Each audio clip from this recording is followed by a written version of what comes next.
दृश्य होची बालेश्वर जिला बालियापाड़ ब्लॉक सुनारुई गदाधरगिरी सरकारी उच्च विद्यालयर प्रधान शिक्षक निरंजन प्रधान विदायकालीन संबर्धना उत्सवर 39 वर्षर अविरत शिक्षादान पर अवसर नेउछंती निरंजन प्रधान।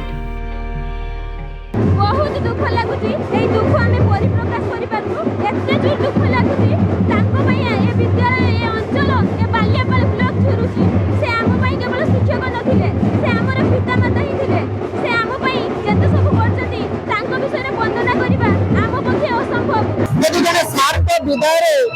दुईटी पंचायत दुई तीनटी पंचायत रे समस्त लोक एकाठी होती तले एथरो अनुमेय से सार केते मात्रा रे आदर्श थिले केते मात्रा रे नीतिवान थिले समस्त कहती व्यक्ति ठार अनुष्ठान बड़ किंतु आज जनता समागम दर्शाई देछि भव्य विदाय समारोह दर्शाई देछि जे आज जने अनुष्ठान अपेक्षा व्यक्ति बड़ हो जाइछंती। 39 वर्षर संपर्क को कौन एते शीघ्र भूली हेब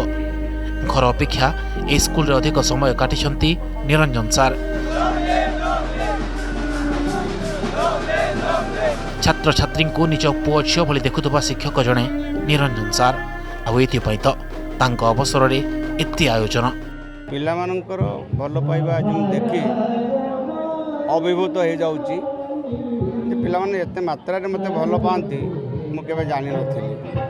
किंतु मु पिलामानंको सबले भल पाए व्यक्तिगत भाव में प्रत्येक पिलार तार समस्त जीवन कहानी न जानिबा पर्यंत गोटे पिलार शैक्षिक गुण विकास करवा गोटे शिक्षक पक्षे कष्टकर। उदाहरणटे देवी पिलाटे जदि न खाई आसी क्लास रे बसी ताले खेउदारे से आदूरित होतो गोटे शिक्षक पाठ पढ़ला बेले तार से प्रति मन नथिबो बुझापी पड़ो से पिलाटे खाई कि नहीं ठीक भाव में मानसिक अवस्था स्कूल आछि कि नहीं तार पढ़वारे कौटी प्रॉब्लम रोची ताको बुझी सारा जड़े शिक्षक पढ़ेले एवं से उन्नति कर से पिला से शिक्षक को भल पाई बस। एमिति